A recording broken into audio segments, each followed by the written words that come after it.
Yo, genocide. Aha. Yeah. Genocide. Oops, tumigil ka na. Huwag ka nang magsasalita.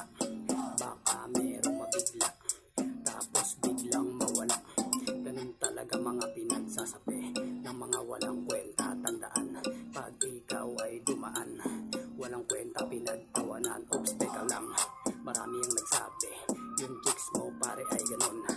Tapos ingatan mo, baka biglang mawala sa'yo. Magpunta sa iba, kaya naman ang payo ko sa'yo, dahan-dahan lang, huwag mong bilisan. Baka biglang lapasan, pumasok, tapos lumabas. Kaya naman ganun ay naigas, tapos napakalakas. Kaya naman biglang lumabas. Ganun talaga pag walang tikas, para bang bayabas. Biglang napitas, ay ganun talaga. Lumagapak ay sapak, nabiyak. Yung mga nakabiyak ay nako pumapalakpak, tapos kumahalakhak.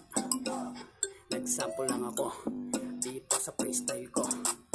Medyo ako natatawa sa mga walang kwenta. Yeah, break it down, genocide. Mula noon hanggang ngayon talagang di na matibag kung sino ba talaga nagpapanggap na malupit. Nandito na ako, sige pakinggan mo kung paano ko ginagawa. Mga ganitong bitawan talagang animal. Pagdating sa akin ay lahat di tatagal. Tandaan mo, pag ako si genocide na kinalaban mo ay walang kwenta lahat kayo. Tandaan nyo, pag ako ang nakasagupa, pagdating sa freestyle ay lahat yan ay maiiwanan.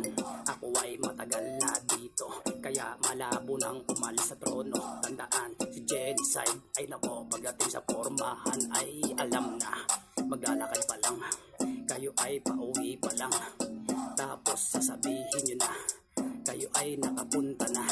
Paano nangyari ang ganon?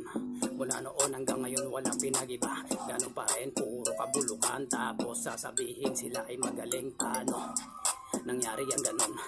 Pag bumibitaw si genocide, marami ang nakatingala, tapos biglang nawawala. Tandaan, ako ay malupit.